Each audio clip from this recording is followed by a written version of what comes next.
Akkam jirtu maatiiwwan Fuuchar Iskoolaars guyyaa har'aa fiiziksii kutaa salgaffaa yuunitii 6ffaa paartii 1ffaa kan wajjin ilaallu ta'a. Ani barnoota kana wajjin sanyii erga buusidha.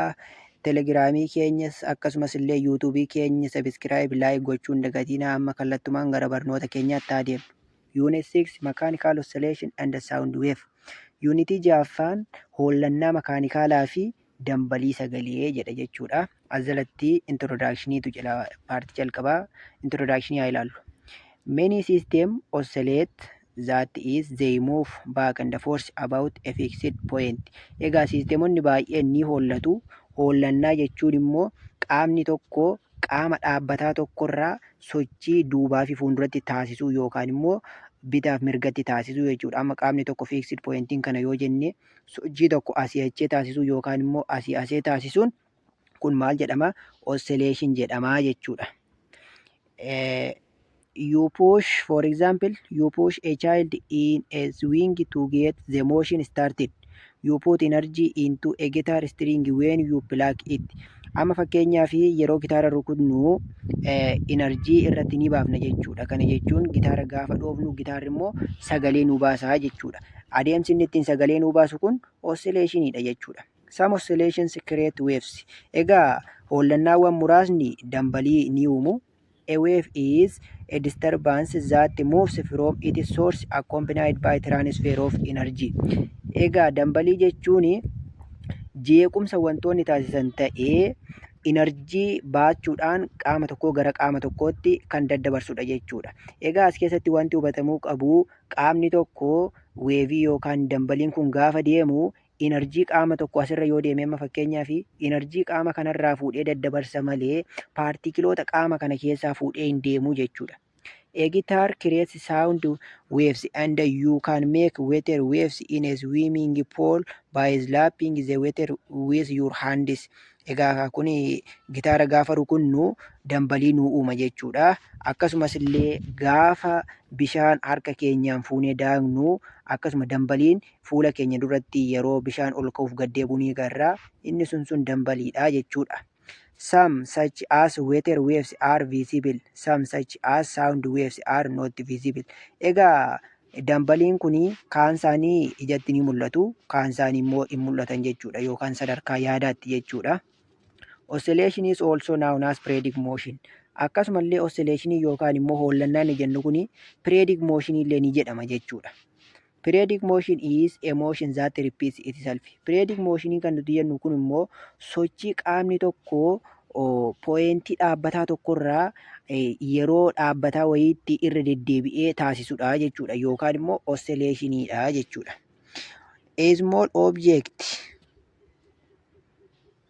A small object oscillating at the end of spring, a swinging pendulum, it are example of periodic motion. Egaa ka isaan kun kanneen akka pendulamii faa chaaptarii kana keessatti kan ilaalu ta'a wal duraa duubaanii isaan kun fakkeenyota periodic motion yookaan immoo oscillationii isa jennu kanaati jechuudha. 6.1 Common characteristics of waves. Egaa tuqaa tokko jalatti amaloota waliigalaa dambaliiwwan waliin qaban ilaallaa jechuudha. There are common terms such as period, frequency, amplitude, wave speed, wavelength that are used to explain periodic motion. Egaa termiiwwan gurguddoo kanneen akka periodii, frequency, amplitude, wavelength fi wave speed kan jennu kun termiiwwan periodic motion ibsuudhaaf nu gargaaranidha jechuudha. Isaan kan akka dambaliiwwan hundi koomaanidha jechaadha yookaan dambaliiwwan hundi waliin qabu jechuudha. These are common characteristics of all waves share.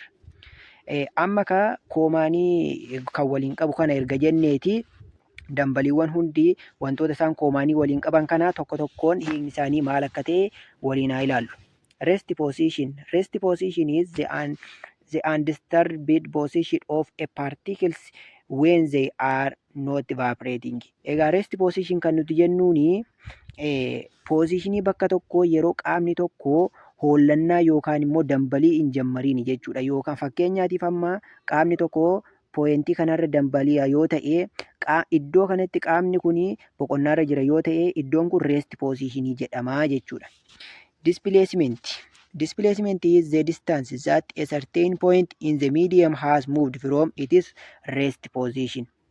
Displacement kan nuti jennuun kun immoo fageenya dhaabbataa yookaan immoo fageenya pooyentii tokko amma pooyentii tokkootti qaamni tokko yeroo sochii gaggeessu deemedha jechuudha. Amma fakkeenyaaf yoo laallee asirratti iddoo kanas yoo laallee iddoo kanas yoo laallee qaamni kun deemee jiru jechuudha. Pooyentii tokkoon as gidduu kanaa kan jiru displacement jedhama jechuudha. The next one is trough. Trough is the lowest point below the rest position. Trough kan nuti jennuun kun immoo pooyentii starting pooyentii yookaan immoo rest positionii kanarraa gara gadiitti argamu yookaan iddoo kana jechuudha. Bifa fakkii isaatiin yoo ilaalle iddoon kun trough jedhama jechuudha. Crest is the highest point above the rest position. Crest kan nuti jennuun kun immoo faallaa tiraafii kanaati jechuudha. Yookaan immoo bakka itti weeviin keenya olaanaa ta'etti argamu yookaan immoo karaa weeviin keenya olaanaa itti agarsiisudha jechuudha. Period is denoted by T. It is the time for one complete cycle of the periodic motion. It is also defined as the time taken for one complete wave to pass a given point. Period yookaan immoo yeroo kan nuti jennuun kun taa guddaa kanaatiin bakka buusuu ni dandeenya. Period jechuun immoo maal jechuudha? Saayikilii tokko yookaan weevii tokko xumuruudhaaf sa'atii itti fudhatedha jechuudha. Amma fakkeenyaatiif asirraa yoo fudhanne iddoo kanaa kaanee ol baanee asiin gadee deebinee gaafa qixa sanaatti deebinee dambaliin tokko yookaan immoo saayikiliin tokkichi dhumee jechuudha. Saayikilii kana fixuudhaaf sa'aatiin nutti fudhate period jedhamuudhaan beekamaa jechuudha.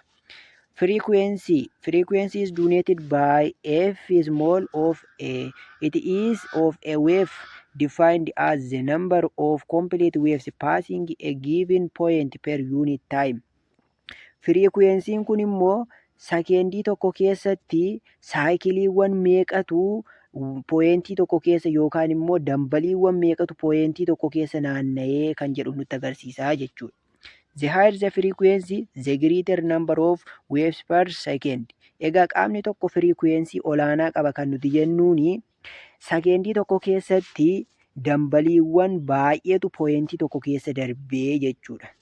A common unit for frequency is 1 cycle per second. Egaa yuunitiin frequency saayikilii irra sekendiidha jechuudha. Saayikilii irra sekendiin kun immoo hertz jedhamuudhaan beekamaa jechuudha. Egaa asirra dhaabannee 1 hertz jechuun 1 hertz is equals to 1 cycle per second jennee lafa kaa'uu ni dandeenya jechuudha. Termiin inni kan biraa amplitude jedhama. Amplitude is defined as the maximum displacement from equilibrium position. Amplitude'n kun gosa displacementii ta'ee iddootti displacementiin qaama tokko pooyentii rest position jennurraa displacementii maximumii yookaan displacementii olaanaa nuti itti argachuu dandeenyu amplitude jedhama jechuudha. Amplitude is denoted by the symbol capital A and measured in meters. Egaa amplitude'n kun qubee guddaa Eedhaan bakka bu'aa akkasumas illee yuunitiinsa meetiradha yookaan immoo yuunitii displacementii wajjin tokkumadha jechuudha. Inni kan biraa wave speed. Wave speed is defined as the distance the wave travels in 1 second. Egaa wave speed inni nuti jennuun kun immoo fageenya qaamni tokko sakendii tokko keessatti deemedha jechuudha. Kana jechuun fageenya irra sakendii jechuudha. Fageenya qaamni tokko sakendii tokko keessatti deeme wave speed jedhama jechuudha. It is denoted by the symbol V small and like all speed it is measured in terms of meter per second. Egaa bakka bu'eensa V small yoo ta'u yuunitiinsa akkuma speediiwwan warra kaanii yookaan immoo saffisa warra kaanii meetira irraa sekendiidha jechuudha.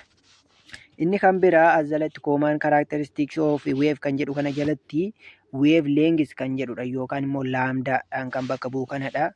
Wave length is defined as the distance between identical points on adjacent waves.